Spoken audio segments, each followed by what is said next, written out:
Bienvenue les créatifs pour une nouvelle vidéo, ça fait vraiment plaisir de te retrouver aujourd'hui. Aujourd'hui, je vais te parler un petit peu de mon parcours scolaire.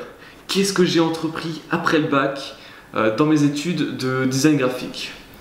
Je vais te raconter un petit peu ce que j'ai fait, les côtés positifs et négatifs de mon parcours, qu'est-ce que j'ai apprécié et comment j'ai fait pour en arriver du coup jusque là actuellement à travailler dans le studio de motion design de Fluent Studio. Alors je vais commencer tout de suite avec la mana. Alors ce que j'ai fait, c'est que j'ai étudié 3 ans dans le design graphique. Ma première année, c'était en mise à niveau des arts appliqués à l'ISAREN. Il fallait cette entrée en mise à niveau, étant donné que voilà, j'étais pas non plus ouf en dessin. Et il faut quand même dans le design graphique avoir une petite base de dessin. Je vois par exemple ici, quand je travaille chez Fluent, quand on a du mal à exprimer une idée à l'oral, il est important de savoir le dessiner. Alors cette mise à niveau m'a permis d'apprendre à dessiner. On a eu plusieurs cours comme le modèle vivant, on a eu bien sûr le croquis d'extérieur, les cours de volume, les cours par exemple de couleur aussi. C'était vraiment varié. Ici, cette première année de mise à niveau des arts appliqués, c'était surtout sur l'apprentissage de différentes techniques artistiques et d'expression plastique. Pour l'entrée de cette mise à niveau, j'avais quand même un entretien où il fallait présenter un petit peu ce qu'on faisait. Étant donné que moi je surtout faisais du Photoshop, j'ai présenté du coup un sorte de mini-book avec mes créations Photoshop, les quelques vidéos que je faisais et les quelques dessins que j'ai pu entreprendre. Bon, mes premiers dessins c'était vraiment pas ça. Mais bon, ça m'a permis de rentrer du coup dans cette première année de mise à niveau. Du coup, cette première année s'est déroulée tranquillement. À la fin de cette année, nous avions un jury. On avait du coup un projet à entreprendre sur le thème de la mémoire. Du coup, c'était un thème plastique. Je veux dire, on devait apporter différentes créations. On devait expliquer notre déroulement créatif, comment on en est arrivé là, comment on en est arrivé pour créer ces différents visuels, ces différentes choses. Malheureusement, j'ai aucun visuel à te montrer, étant donné que toutes mes créations sont des créations plastiques. Ça peut être comme des dessins, des petites installations. J'ai une vidéo ou deux que je vais te montrer, que je vais te passer maintenant, pour voir un petit peu ce que c'était. C'était vraiment une expérimentation. Tu montrais, l'idée c'était de créer le plus possible et du coup d'expliquer pourquoi tu as créé ça, vraiment le déroulement artistique de ton concept qui tournait autour du thème de la mémoire. On a commencé par croquis d'extérieur. Tu sais quoi, c'était vraiment le cours que j'ai apprécié le plus. Le fait de sortir dehors, d'observer les bâtiments, d'essayer de les reproduire. Le premier cours, je vais pas te mentir, c'était vraiment laborieux, mais il fallait se lancer. Le premier cours, il n'y avait pas le droit à la gomme. On te file un raisin. Tu dois d'ailleurs, c'était au fusain. Tu dois du coup essayer de dessiner un bâtiment au fusain. Donc je te dis, c'était un échec. Le premier cours, c'était totalement un échec pour tout le monde, mais c'est normal. Et c'est ce qu'il nous expliquait. C'est pas grave de rater, justement quand tu fais du dessin, il faut rater beaucoup de fois pour parvenir à quelque chose de potable. Et donc vraiment, c'était un de mes cours préférés, croquis d'extérieur. J'ai beaucoup apprécié aussi le volume, le fait de créer par exemple une canette en terre cuite ou encore une fois une tête en carton. Si je retrouve des photos, je te les passe, mais vraiment je suis pas sûr de ça. Vraiment le point négatif, s'il y en a, mes premières années, c'était... il n'y en a pas vraiment, je vais dire juste un cours, les cours de couleur. Mais bon, après, ça c'est vraiment subjectif. J'ai pas vraiment aimé parce que je galérais un petit peu, les cours n'étaient pas vraiment clairs et il fallait être précis et manuel. Alors, moi et le manuel, franchement, ça fait deux. J'aime pas du tout ça, c'est pour ça que je préfère vraiment travailler sur ordinateur, créer des choses sur ordinateur, étant donné qu'en manuel, je suis assez bidon. Et là, en couleur, il fallait vraiment être super précis, faire le cercle chromatique, être vraiment précis sur les lignes. Et ça, c'est quelque chose où j'ai du mal. C'est pour ça d'ailleurs que l'année suivante, j'ai pas choisi d'aller en archi, mais plutôt en graphic design, étant donné que je savais que on pouvait beaucoup plus s'exprimer à travers l'ordinateur. Et en archi, il faut vraiment aimer se faire chier, il faut vraiment aimer le carton. Il faut vraiment avoir de l'espace aussi, étant donné qu'en archi, c'est super, j'adore. Les projets sont immenses, il y a possibilité de réaliser de grandes choses, c'est cool. Mais franchement, les études en archi, mon gars, tu passes énormément de temps pour créer une maquette qui est fragile, qui peut se péter en deux. Il faut la conserver sur les années. Moi, j'ai plutôt voulu m'orienter vers le graphic design, beaucoup plus simple, hein, tout est dans le disque dur. Bon, c'est la facilité, on va dire. Mais voilà, je suis pas quelqu'un de manuel, du coup c'était pas pour moi et je suis du coup allé l'année suivante dans le design graphique. C'était vraiment cool, vraiment une première année à Rennes que j'ai adoré, vraiment super. Donc la seconde année ensuite en design graphique, donc il y a une année de mana et 2 années en design graphique. Là, le design graphique c'était plus au niveau des logiciels. Cette année on s'orientait vraiment plus sur la suite Adobe, telle que Photoshop, Illustrator, InDesign. Donc tout ça, on avait déjà une première approche. Heureusement, j'avais déjà tâté un petit peu Photoshop sur des projets perso que j'avais déjà réalisés, même avant les études, donc ça allait, je me débrouillais. Il fallait s'y mettre un petit peu sur la suite sur InDesign et sur Illustrator. Bon, après InDesign, on va pas dire que c'est vraiment compliqué. C'est surtout pour la mise en page. Donc on a eu des cours de mise en page, des cours de typographie, des cours de photographie, de design graphique. C'était vraiment autre chose. C'était beaucoup moins de manuel et beaucoup plus de logiciels, mais aussi créatif. Et il fallait même beaucoup plus s'orienter vers le sens que tu donnais à tes images. On a vraiment insisté sur le workflow, sur comment mener à bien un projet. On avait souvent du coup des deadlines comme en studio, donc ce qui nous préparait voilà, au monde du travail.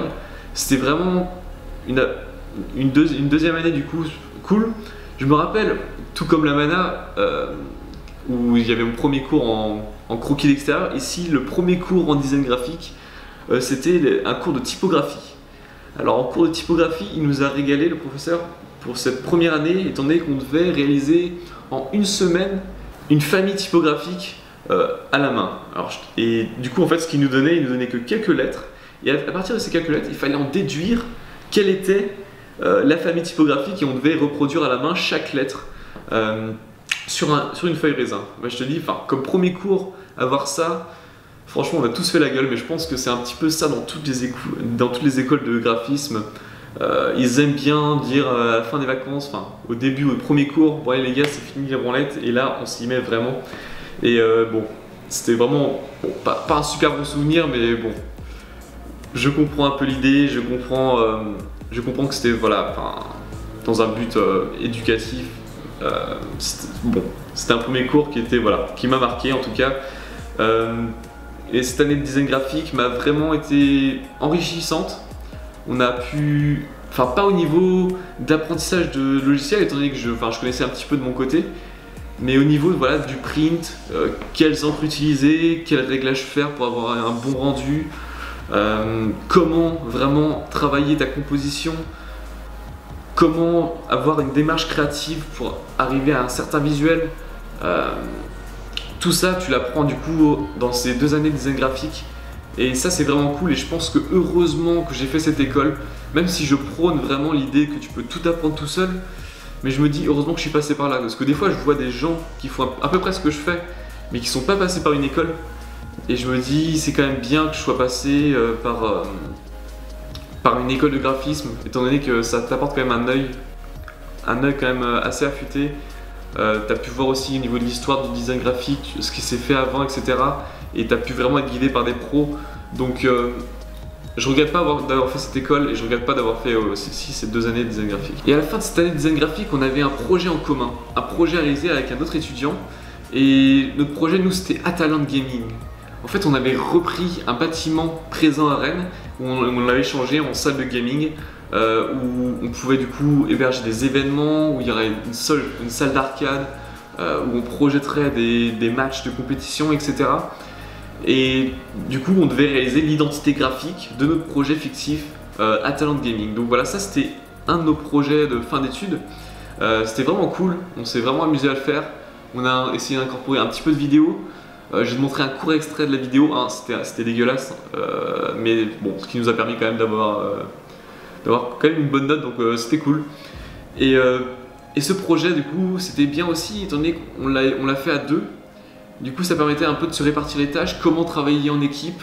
Et du coup, je retrouve un peu ça ici chez Fluent Studio sur certains projets, comment être organisé, comment être le plus efficace possible et le plus rapide. Donc c'était vraiment un projet de fin d'études qui était bien, qui a permis d'amorcer aussi le projet de fin d'études de la deuxième année de design graphique.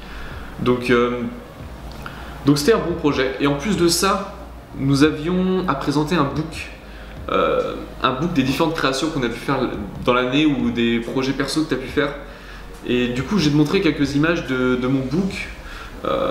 J'en ferai une vidéo d'ailleurs dessus sur le book dans tes études. Et du coup, il y avait deux notes sur cette fin d'année, le projet Atalante Gaming et le book. Donc voilà comment s'est terminée ma première année de design graphique. Suite à ça, du coup, on passe à la dernière année, donc cette troisième année chez Lizaren. Cette troisième année, c'était beaucoup plus basé professionnellement. Toutes les deadlines étaient comme un studio, comme en condition studio. Ce qui était bien ici, c'est qu'on avait des projets de réalisation d'affiches sur des commanditaires qui étaient réels. Donc j'ai eu la chance du coup de réaliser une des affiches pour une affiche des champs libres sur l'image de soi. Donc j'avais eu la chance de réaliser ce visuel. Du coup qui a été affiché dans Rennes. Donc c'était bien, on avait comme ça des petits projets par-ci par-là. Un autre projet aussi pour un bar, donc il y avait une réalisation d'affiches différentes sur le sujet de la French Touch, donc c'était vraiment cool. On avait toute cette analyse autour de cette période musicale, c'était vraiment intéressant. Je te montre un peu quelques visuels que j'ai pu réaliser. Donc c'était vraiment cool, des projets vraiment plus concrets. On entrait vraiment plus dans le monde du travail, on voyait que cette transition se faisait. Au début c'était vraiment l'apprentissage un petit peu des logiciels, on commençait à expérimenter, à créer des petites choses, et là tous les cours étaient vraiment basés sur des projets qui pouvaient être réels, sur par exemple aussi la réalisation d'affiches pour BIC, pour l'anniversaire de BIC, etc. Enfin, création d'affiches, création de petits carnets avec des mises en page vraiment travaillées, une typographie qui doit être soignée. Tout ça, tout ce qu'on a appris a été vraiment condensé dans cette dernière année. La dernière année, ce qui était bien, c'est qu'on avait pour la première fois du motion design. Alors là, j'étais refait, mais ça a changé d'ailleurs. Le motion design maintenant va être présent dans la première année de design graphique. Et ça, c'est vraiment cool pour vous, pour ceux qui vont intégrer cette école par exemple. Étant donné que le motion design, c'est vraiment quelque chose qui intéresse, je pense, de plus en plus de monde. Nous avions uniquement sur cette dernière année du motion design. Du coup, moi c'était clairement mon cours préféré parce que je faisais ça déjà depuis un petit moment. Je filmais plus que je ne créais sur After Effects et Cinema 4D, mais j'ai pu du coup m'éclater un peu plus, présenter un petit peu des travaux. C'était bien, c'est que c'était souvent des travaux en groupe, du coup on a pu s'associer avec des gens aussi qui s'intéressaient à ça. Je vais te montrer du coup une petite réalisation qu'on a créée. Bon, rien de furieux, mais voilà, c'était un petit peu les débuts. Donc c'était vraiment cool. On avait des cours de motion design et ça c'était vraiment mon cours préféré. Et à la fin de cette troisième année de design graphique, nous avons eu le projet de fin d'études, aussi appelé PFE.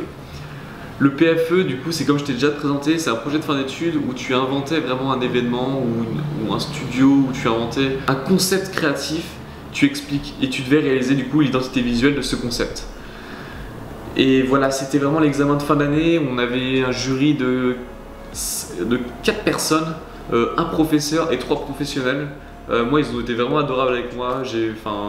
Nous avions du coup un oral à faire de 15 minutes. C'était assez court, mais bon, il faut ce qu'il faut. Il faut réussir à condenser ce que tu veux dire, à être précis et à dire l'essentiel lorsque tu fais un projet, lorsque tu présentes un projet. C'est ça le problème un petit peu. Avec moi, c'est que j'ai tendance à un peu trop détailler, à partir un peu trop loin. Et il faut savoir vraiment condenser et rester concis. Et si tu n'arrives pas à exprimer clairement et si tu n'arrives pas à exprimer en peu de phrases ton projet, c'est que tu te perds un petit peu et il faut le revoir un petit peu. Donc voilà, ça a été un peu challengeant ce projet de fin d'études. On devait le travailler sur plusieurs mois, sur au moins 5 mois facilement.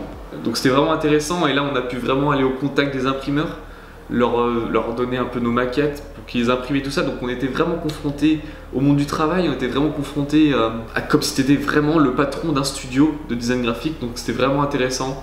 On a pu se confronter au prix du marché, au rendu, à la qualité, à quel papier utiliser, etc. Donc c'était vraiment cool. Je regrette pas du tout d'avoir fait ça, même si je suis plus dans le motion maintenant.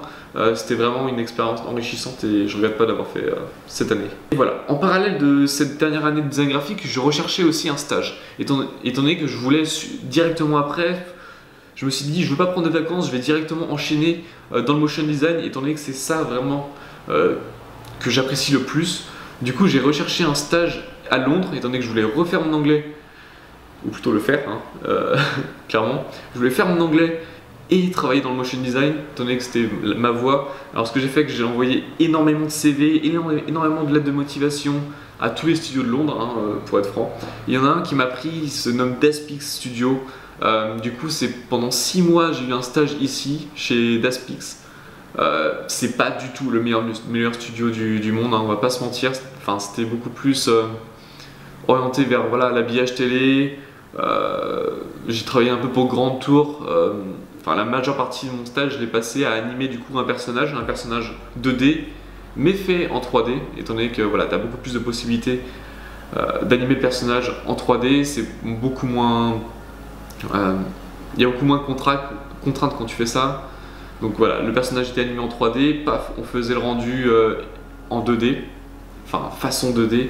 Et voilà, on avait une série qui s'appelait Science of Stupid. Du coup, j'ai voilà, animé ce personnage pendant à peu près 6 mois. J'ai eu une petite animation de logo qui n'est pas furieux. Je te montrerai un petit peu le showreel de Daspix, hein. Tu verras un peu, tu te feras une idée de ce que c'était. Et suite à ces 6 mois, j'ai directement enchaîné avec Fluent Studio. Du coup, Fluent Studio que j'avais envoyé un mail lorsque j'étais encore dans le design graphique, en dernière année de design graphique. Mais Rémi m'a répondu uniquement 6 mois après, quoi. Et il avait besoin de moi, enfin je veux dire, ma candidature l'intéressait. Du coup je suis allé voilà, faire quelques entretiens ici au studio pour voir si ça matchait, etc. Et j'ai été employé du coup ici en janvier. Et maintenant ça va faire à peu près du coup 9 mois. 9 mois que je travaille ici et je vais du coup terminer mon année ici chez Fluent Studio. Donc ici chez Fluent c'était beaucoup plus... Enfin c'était très différent. Je suis arrivé directement, c'était le rush un petit peu, étant donné qu'on avait eu des gros clients comme Google ou encore Amerisleep, qui est moins connu, mais c'était vraiment un très gros travail de CGI. Donc vraiment je suis arrivé directement dans le bain, dans le rush, et c'était cool parce que c'était beaucoup plus créatif, ça changeait de Daspix Studio. Et j'ai commencé aussi, il y avait un freelance qui s'appelait Nidia Diaz, et vraiment une fille qui est super, qui vraiment sait ce qu'elle fait et qui est vraiment créative, qui maîtrise à la perfection le logiciel. Donc c'était vraiment cool d'apprendre aussi avec elle. J'ai vraiment appris ici chez Fluent Studio. Et voilà, ça continue, et puis je vais rester jusqu'à la fin de l'année, et après on va bouger un petit peu. Et je vous en dirai un petit peu plus dans les mois qui vont suivre. C'était vraiment dur quand je suis arrivé quand même à Londres. Enfin c'était dur dans le sens où bah, la langue je maîtrisais pas, mais c'est ça. Il y a un conseil que je peux te donner si jamais tu vas faire la même. C'est que quand tu arrives, tu t'en fous, tu parles, t'essaies de parler le maximum possible, même si tu fais des erreurs, tu t'en fous. C'est comme ça que tu apprends. Essaie de côtoyer un peu plus, enfin ne fais pas comme moi. Moi j'ai tendance à rester un peu à bosser un peu à fond et rester un peu dans ma bulle. Mais essaie de côtoyer des gens, des Anglais, de te faire des potes anglais, de discuter avec eux. Tu vas apprendre beaucoup plus facilement, tu vas évoluer beaucoup plus rapidement si tu fais ça. Et n'aie pas peur de faire des erreurs, vraiment. Enfin, je pense que c'est plus facile de parler anglais en Angleterre qu'en France. En France, on a tendance un peu à se foutre de notre gueule, tu sais, à dire, notre accent est pété, etc. Mais en Angleterre, tu t'en fous. Enfin, il y a beaucoup d'étrangers. Tout le monde fait des erreurs, mais tu te fais comprendre quoi qu'il arrive. Donc voilà, vraiment un conseil, c'est lâche-toi, parle, essaie de parler, exprime-toi, etc. Ça viendra au fil du temps. Cette expérience en Angleterre était vraiment enrichissante et vraiment, quand je me rappelle un petit peu des débuts, c'était vraiment quelque chose de ouf. Une nouvelle ville, une grande ville, contrairement à Rennes. C'est vraiment une expérience que je regrette pas et je suis content de l'avoir fait. Je suis content d'avoir passé le pas. Mais j'ai aussi quelques petits regrets sur ma vie personnelle. Bon voilà, des petites choses qui n'ont pas très bien marché. Si je peux te donner un conseil entre toi et moi, c'est bien de bosser à fond, mais fais attention un petit peu à ton entourage, des fois ça peut te porter préjudice. Enfin bref, c'était vraiment une expérience de ouf. Je passe vraiment des super moments ici à Londres, même si voilà, il y a les côtés positifs de la ville et les côtés négatifs, c'est que voilà, c'est bruyant et puis c'est dans le rush tout le temps. Mais c'est bon, voilà, il y a des côtés positifs et négatifs dans toute chose, et ça, il faut savoir l'apprécier, apprécier chaque moment et vivre à fond du coup ton aventure. Et voilà, continue à évoluer, continue à prendre des risques, fais des choix en fonction de toi, pas en fonction de ton entourage, enfin, pense que c'est le meilleur. Essaie de voilà, suivre vraiment ta voie, ce qui te fait plaisir, etc. J'espère en tout cas que mon parcours t'aura plu, c'était peut-être un petit peu long, mais bon, ça me tenait à cœur de faire cette vidéo. On se retrouve à la prochaine, et surtout, comme on dit, reste unique. Ciao!